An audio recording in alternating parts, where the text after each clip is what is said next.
So can you all see the screen?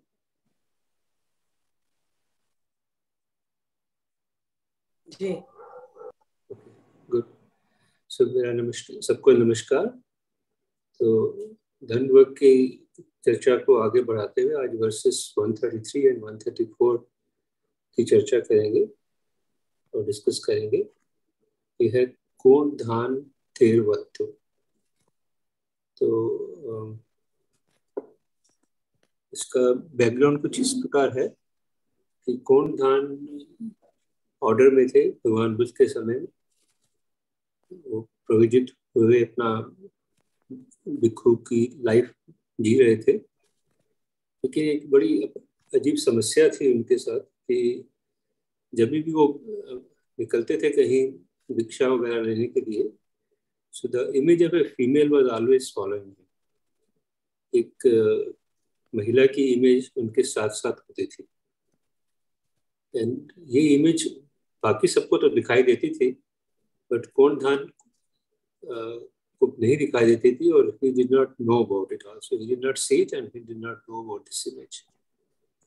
लेकिन arms round पे लोग उनका थोड़ा सा मजाक उड़ाते हुए 2 स्पूनफुल की भिक्षा दे देंगे, कहेंगे this is for you venerable sir, this is for your female companion.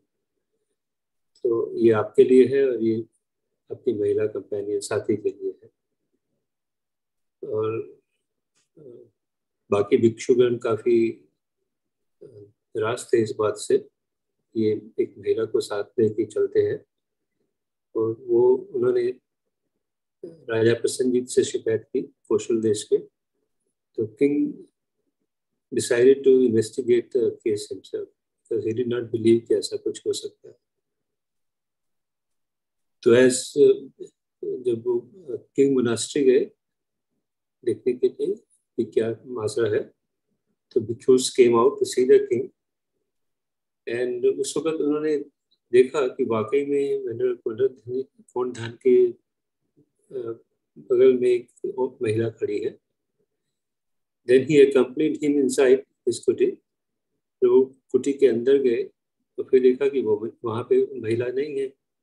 And saw the woman disappear and saw her again as they came out. तो फिर जैसे ही वो बाहर निकले तो फिर दिखाई दी.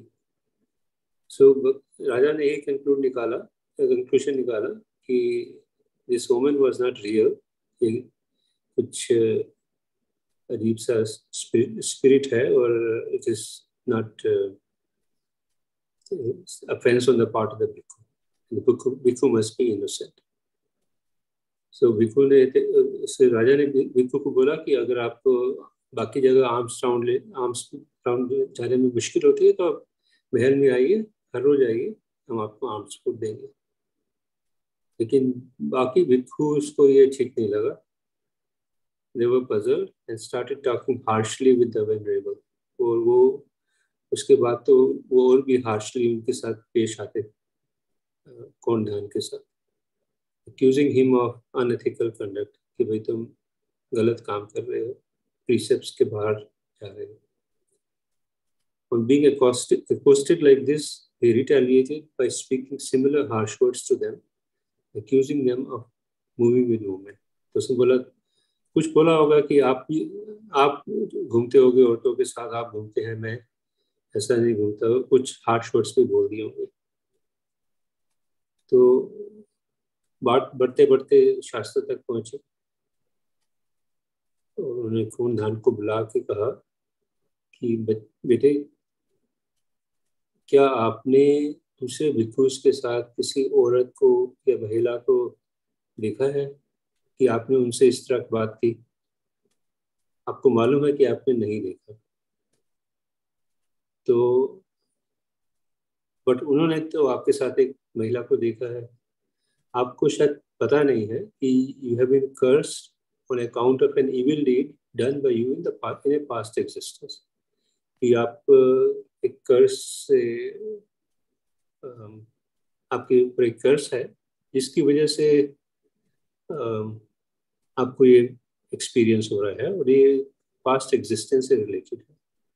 फिर उन्होंने बताया कि in a past existence he was born as a deva or Devi, I don't know for sure, angel, in his last existence, or in that birth, he became envious of two bhikkhus who were very close to each other. तो दो भिक्षु थे जो बहुत आपस में friendly थे, तो ये इस देव को थोड़ी सी ईर्ष्या होती थी उसकी वजह से. So as a deva, she tried to create trouble between the two by assuming the appearance of a woman and following one of the bhikkhus. तो कुछ और भी डिटेल है जो मैं छोड़ रहा हूँ क्योंकि कहानी बहुत लंबी हो जाती है अगर. But the end conclusion is that she tried to create trouble between the two. कि वो one of the भिक्षु से पीछे पीछे जाने लगी. तो दोनों भिक्षुओं में कुछ झगड़ा हो गया इसके लिए कि आप ऐसा करते हो वगैरह ऐसा करते हो. For that evil deed, तो उसका पर्पस सर्व हो गया कि जो इनकी फ्रेंडशिप थी वो खत्म हो जाए, वो खत्म हो गई. For that evil deed, he was now being followed by the image of a woman. So that deva had now become a bhikkhu here. उसको कर्म का फल भोगना पड़ रहा था. So the Buddha admonished him not to argue with other bhikkhus anymore. वो कुछ कहते भी हैं तो keep silent, like a gong with a broken ring. तो उन्होंने उसको एडवाइस किया कि आप इसके बारे में और कुछ नहीं बोलिए क्योंकि ये कारण है जो आपको अब समझ में आ गया होगा. और अगर आप इस तरह से किसी भी बात का रिएक्ट नहीं करेंगे, किसी के कहने पर रिएक्ट नहीं करेंगे, that will lead you to nibbana because that's the right speech. He also spoke these two verses at that time. तो ये बैकग्राउंड है. वर्सेस इस प्रकार है. पहले मैं पहला वर्स लेता हूँ और उसको डिस्कस करेंगे, फिर दूसरा वर्स लेंगे. So verse 133 is like this. मावोच परुसंकंची उत्तापति वदेयुतं दुःखा ही सारंभ कथा पटिदंडा कुसेयुतं. इसका अर्थ है, speak not harshly to anyone, for those thus spoken to might retort. Indeed, angry speech hurts, and retaliation may overtake you. तो कह रहे हैं कि किसी से भी दुर्वचन नहीं बोलो, कठोर वचन नहीं बोलो, क्योंकि अगर आप ऐसा करोगे तो पॉसिबल है कि आपको रिटॉर्ट मिले उस स्पीच का. और ये सच है कि जो स्पीच गुस्से में बोली जाती है वो हर्ट करती है और आपको रिटेलिएशन का सामना करना पड़ सकता है. सो जैमिनिंदो की ट्रांसलेशन है, avoid speaking harshly to others. Harsh speech prompts retaliation. Those hurt by your words to hurt you back. So similar meaning है with slightly different words. Rajendra ji, आपकी कोई ऑब्जर्वेशन हो ट्रांसलेशन पर?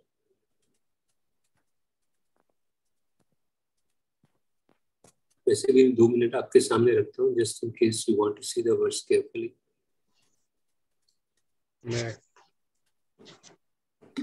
मैं इनको अगर जो अदंडनीय को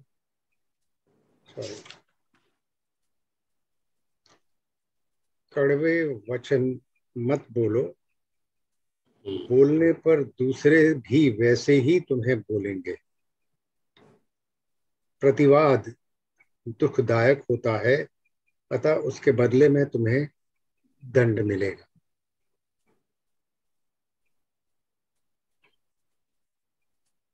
ये शायद ज्यादा एग्जैक्ट ट्रांसलेशन होगी. हिंदी की translation will be perhaps best in some way, क्योंकि इंग्लिश में उस तरह के शब्द आपको शायद मिलेंगे नहीं आसानी से.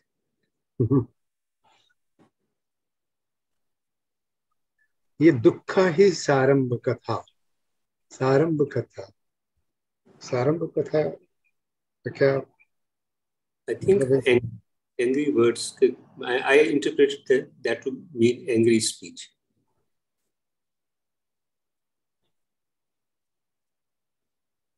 मैंने सारम का मीनिंग देखने की कोशिश की, लेकिन मतलब मेरे ख्याल में ये कई शब्दों का सा, आरंभ और कथा, मेरे ख्याल में इस तरह से होगा ना, ये अलग अलग के शब्दों का मिलन है।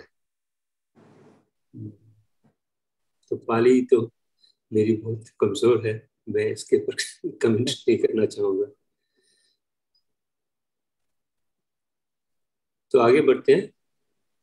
हाँ, सारंभा मीन्स एंगर। ठीक है।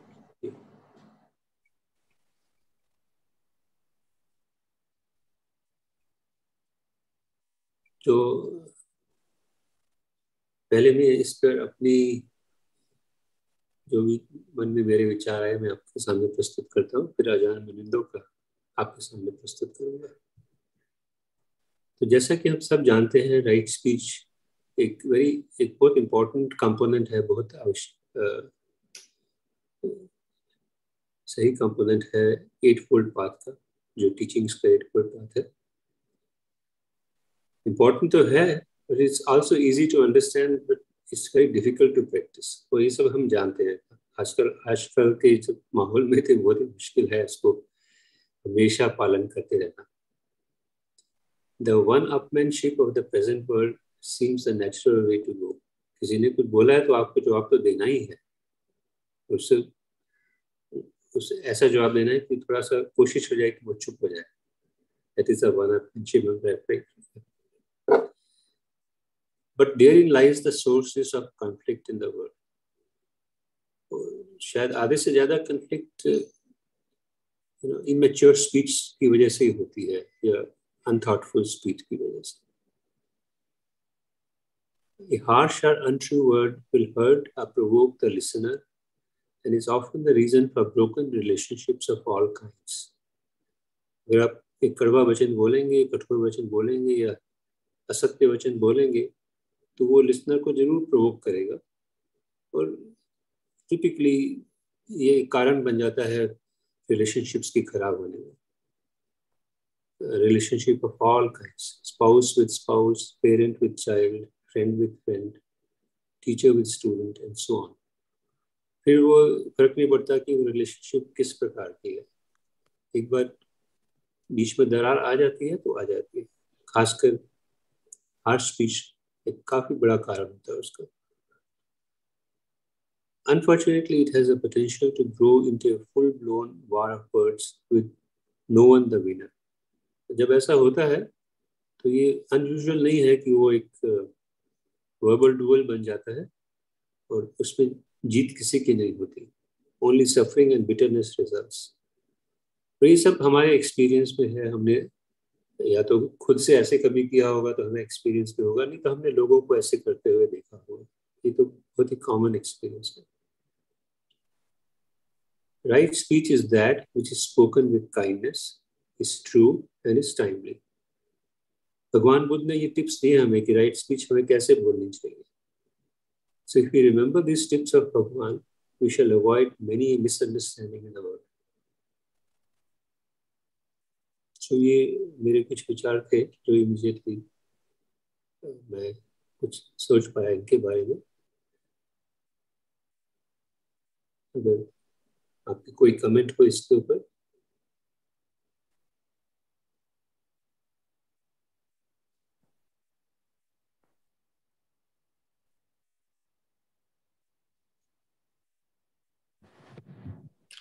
I was also thinking, Surenji, about कल के जो थे ना verses, and it seems to me कि हालांकि मैंने इस वग को ध्यान से नहीं देखा है, ओवरऑल मैक्रो जो वग है, ऐसा लग रहा है that it's basically giving us जो बहुत बेसिक आचरण के पॉइंट्स है ना, it seems to be quite simply pointing to that. और वो जो एडेज है कि do unto others as you would have done unto yourself, ji, it really seems to be quite direct and quite straight, and we can begin to see कि जो सामान्य जीवन के आचरण की बातें हैं वो it seems they are coming out here. So very, very useful हमारे लिए to remind ourselves of just basic points of acharan. And so it seems to me that it's quite clear and quite direct in terms of how we should conduct. कल भी मुझे ऐसा लग रहा, later on during the day when I considered it further and discussed it, it seemed to me that it was pretty straightforward in terms of what I do to somebody else. So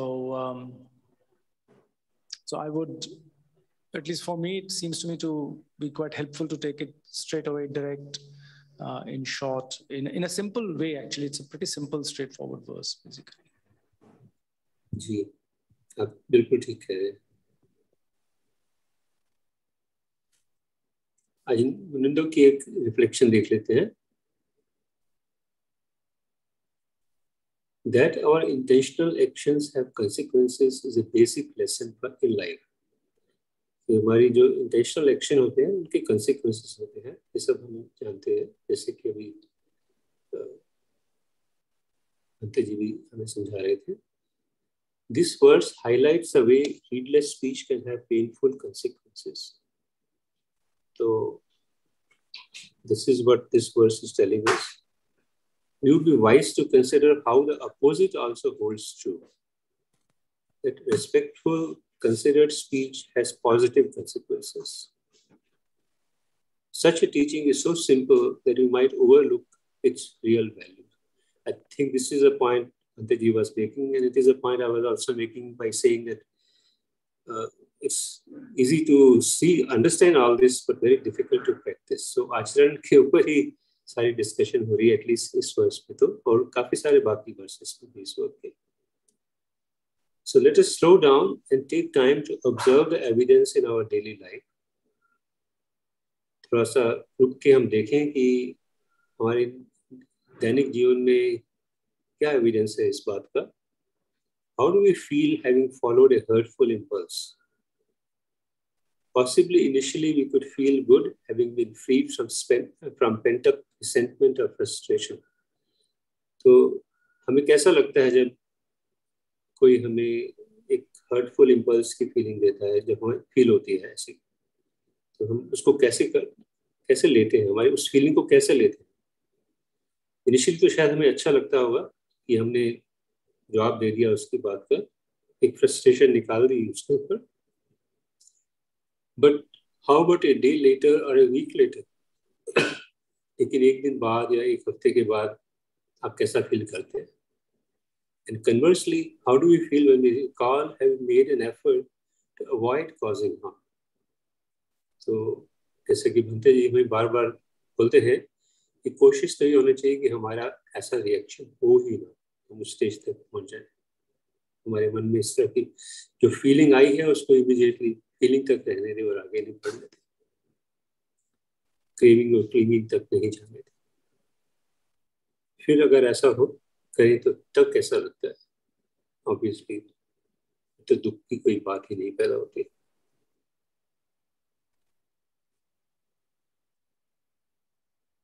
I think quite straight forward है, जैसे कि भंते जी ने बोला। कि मैं आगे बढ़ता हूँ। अगला part of the verse 134।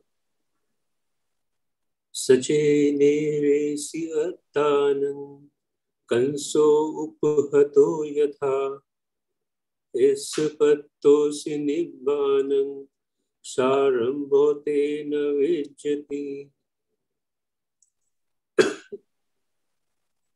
So if like a broken gong, अगर एक गॉन्ग जो कि टूटा हुआ है वो ठीक से बजता नहीं है, you silence yourself, आप चुप रहते हैं, यह अप्रोच निब्बान, तब आप निब्बान की तरफ बढ़ रहे हैं। For vindictiveness is no longer in you. So जब आपको कोई कुछ कहे और आप चुप रहें, रिएक्ट ना करें, तो इस बदले की भावना आप में नहीं है, और यही एक आचरण है जो आपको निब्बान की तरफ ले जाता है। If spoken too harshly, make yourself as silent as a cracked gong. non-retaliation is a sign of freedom.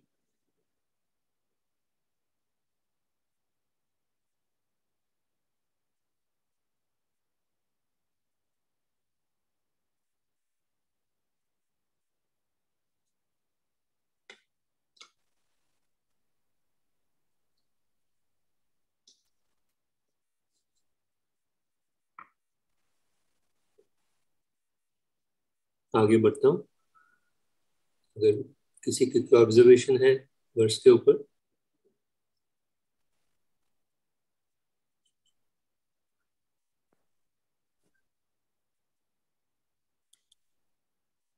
तो अगेन कुछ रिफ्लेक्शन आपके सामने रखता हूँ। हालांकि जैसा कि भक्त जी ने कहा, बहुत स्ट्रेट फॉरवर्ड बातें हैं ये, कुछ बहुत ज़्यादा कमेंट्री की ज़रूरत नहीं है, लेकिन क्योंकि हम डिस्कस कर रहे हैं तो perhaps there is no harm in looking at what Ajahn Munindo has said and what thoughts came to my mind. So much too often our response to harsh or unfair words spoken to us is retaliation. जैसे कि इस पद में बताया गया है, कोई हमसे बुरा बोलता है तो हम रिटेलिएट करते हैं. This is the nature of the instinctive mind, perhaps our natural mind as human beings. Instinct हम सबके साथ रहती है, अपने को बचाने की, किसी भी फॉर्म में बचाने की आवश्यकता महसूस करते हैं और इसलिए रिएक्शन होते हैं. But when we are on the path, our hope is to transform that instinctive mind into a trained and eventually an enlightened mind. तो ये हमारा ऑब्जेक्टिव है कि इवेंचुअली हमारी डेली ट्रेनिंग ऐसी हो कि वो इंस्टिंक्टिव से कम हो जाए, रिएक्टिव ना हो, और इवेंचुअली तो enlightened mind never reacts. When we contemplate wisely, we see how this tendency creates troubles for us and for others. तो बहुत क्लियर है, बेसिक आचरण का फैक्ट है, प्रीसेप्ट्स में है ये सब. In fact, the result is inevitably an argument, and there is no saying where an argument might take. अगर बहस हो जाती है तो फिर पता नहीं वो बहस कहाँ तक पहुँचे. Contemplating thus, we can come to a place where one develops the patience to bear what may be unbearable, to hear what you do not wish to hear. अगर इसको कंटेम्पलेट करें हम तो हो सकता है कि हम उस जगह पर पहुंच जाएं जहाँ पे हमारी पेशेंस इतनी अच्छी हो, इतनी बढ़ जाए कि हम रिटेलिएट ना करें. In colloquial language, we often say silence is golden. ये तो बहुत कॉमन बात है, सब कहते हैं इसको. But really, Bhagwan's teaching tells us to go beyond silence. वो एक तरह से इसके बियॉन्ड पे जाने की बात कर रहे हैं, क्योंकि निबान की बात कर रहे हैं यहाँ पर. Our ability to hear the unpleasant and even the untrue without bearing an ill will towards the speaker. कि जब ऐसा हो, कोई अनप्लेजेंट हमसे बोले या कुछ असत्य बोले, तो हमारे मन में उसके प्रति इल विल, द्वेष बिल्कुल पैदा. That would be a real test of our progress on the path. तो यही एक सही टेस्ट है कि हम कितना प्रोग्रेस कर रहे हैं इस पाथ.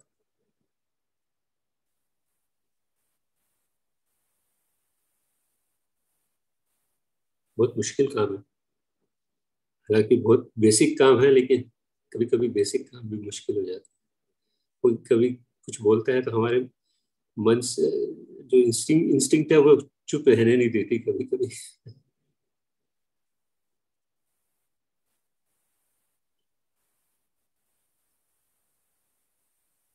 Ajahn Munindo कहते हैं, when we receive unjustified criticism, it can be hard to restrain the upthrusts of passion.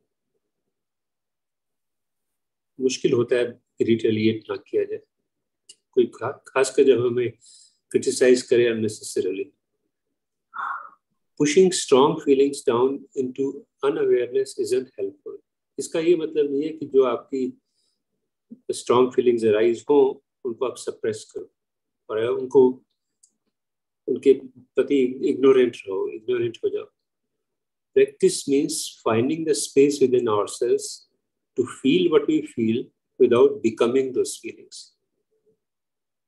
ये हमारी ऑब्जेक्टिव है. फीलिंग्स तो आएंगी, उसका तो हम कुछ नहीं कर सकते, लेकिन we need not become those feelings. उपादान तक नहीं बढ़े उसको. It's a special skill. एक बड़ी स्पेशल स्किल है ये. Watch out for any voice teaching at you. तो कभी कभी अंदर से आवाज आती रही कि you shouldn't be this way, you should know better by now. ये टिपिकल हमारे अंदर की आवाजें होती हैं कि करना तो हमें ऐसा चाहिए लेकिन हम कर नहीं पाते.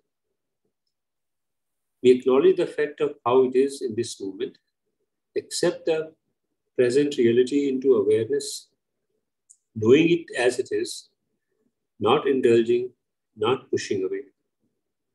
So,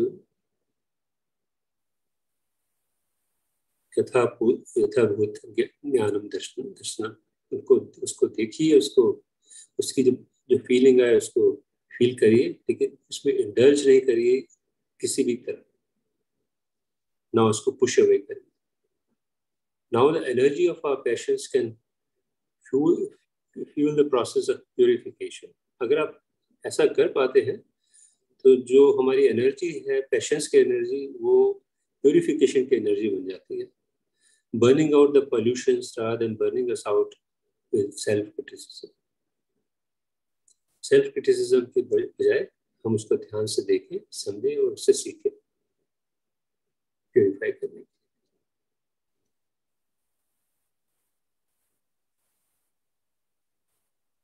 किसी की कुछ कमेंट या ऑब्जर्वेशन हो किसी भी टिप्पणी पर?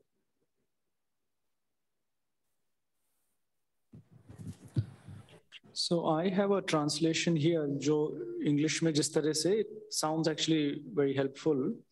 If you can keep yourself calm and quiet like a broken gong which is no longer resonant, you are sure to realize Nibbana. There will be no harshness in you.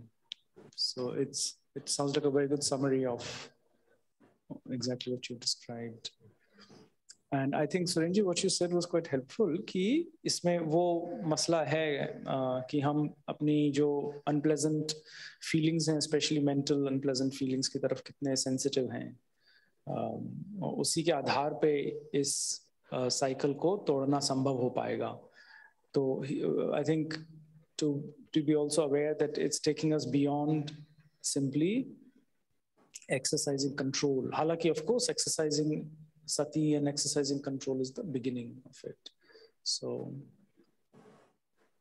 what I found quite curious and interesting is that he's even in this verse वो nirvana का भी जिक्र कर रहे हैं in the context of this practice. So it just shows us the power of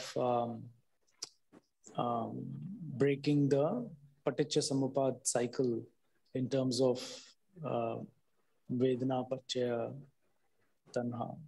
So it's very good. Thank you. Thank you. अजान मलिंदो का एक और भी रिफ्लेक्शन है, पर वो इसी से प्रकार है, so मैं उसको छोड़ रहा हूँ. So this is all I have for today. Thank you. Over to you, Poonam ji.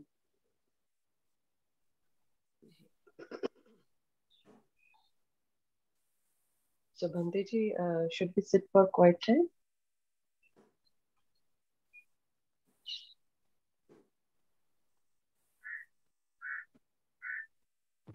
हाँ जी, बिल्कुल बिल्कुल एग्जैक्टली. पूनम जी, मैं एक बात कहना चाहूँगा कि कल वैभव जी प्रस्तुत करेंगे अपने जो उनके 4 वर्सेस बाकी हैं पाप भोग के, तो उनमें से 2 वर्सेस शायद कल वो लेंगे, और फ्राइडे को फिर विशाल जी प्रस्तुत करेंगे जी, और सैटरडे से आप शुरू कर रहे हैं जी. ठीक. तो ये प्लान है अभी. तो फिर I will pick up this again once Poonam ji finishes. Poonam ji will do the Appamada Vagga, which if you आप सबको याद होगा कि वो काफी पहले चैप्टर 2 है एक्चुअली वो, लेकिन किसी लॉजिस्टिक कारण के कारण वो छूट गया था, तो पूनम जी उसको शुरू करेंगी सैटरडे को। I just wanted to give this information to all the participants. Thank you, Poonam ji. Over to you. Should I keep this screen on? Ji, this is yeah, this screen will. Thank you, Surendra Prasad ji. So we can sit for quiet time now, and we'll sit till 6:55. Okay.